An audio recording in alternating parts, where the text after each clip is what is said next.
Hello, আসসালামু আলাইকুম। কেমন আছেন সবাই? আচ্ছা, রিয়েল এস্টেটে আমরা যারা টিম লিডার হিসেবে কাজ করছি, একটা বাঞ্চ অফ টিমকে আমরা যারা লিড করছি। আচ্ছা, আপনি কি কখনো আপনার টিম মেম্বারদের সাথে রাগ করে আসলে কাজ আদায় করে নিতে পেরেছেন? বা যদি আপনার চেহারায় আপনার আম যদি ইমপ্রেশনে বোঝা যায় যে আপনি প্রচণ্ড বিরক্ত টিমের উপরে, তাহলে কি ওরা ওই আপনার ওই বিরক্ততার জন্য কি ওরা আসলে আপনি রেজাল্ট এনে দিতে পেরেছে? আমার কাছে এটা খুব ডাউট লাগে। সো সেলসের লিডার থাকবে এমন, সবসময় হাসি খুশি থাকবে, সকল স্ট্রেসের ভিতরেও সে নিজেকে এমনভাবে প্রেজেন্ট করবে যে না কোনো কিছুই হয় নাই, এভরিথিং ইজ ওকে, আজকে হয় নাই কালকে সেলটা ওরা অনেক বেশি ভালো হবে। সো আমরা যারা লিডার হয়ে উঠছি ডে বাই ডে, টিমকে লিড করছি, এটা খুব ইম্পর্টেন্ট। আপনার বিহেভিয়ার এবং আপনার বডি ল্যাঙ্গুয়েজের উপরে কিন্তু আপনার টিমের অনেক বড় ইম্প্যাক্ট পড়ে। সকালবেলা যদি আপনি মেজাজ খারাপ করে থাকেন, সকালবেলা যদি আপনি বকাঝকা করেন, আপনার টিম কিন্তু দেন অনেক ভালো রেজাল্ট করে ফেলবে না। So try to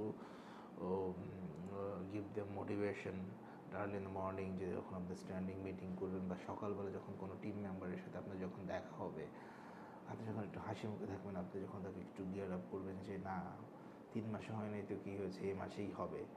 so sales target meet হয় নাই তো কী হয়েছে, আগামী দিনেই হবে। সো এই মোটিভেশনটা কিন্তু তার জন্য অনেক বড় একটা ইন্সপিরেশন হয়ে কাজ করে।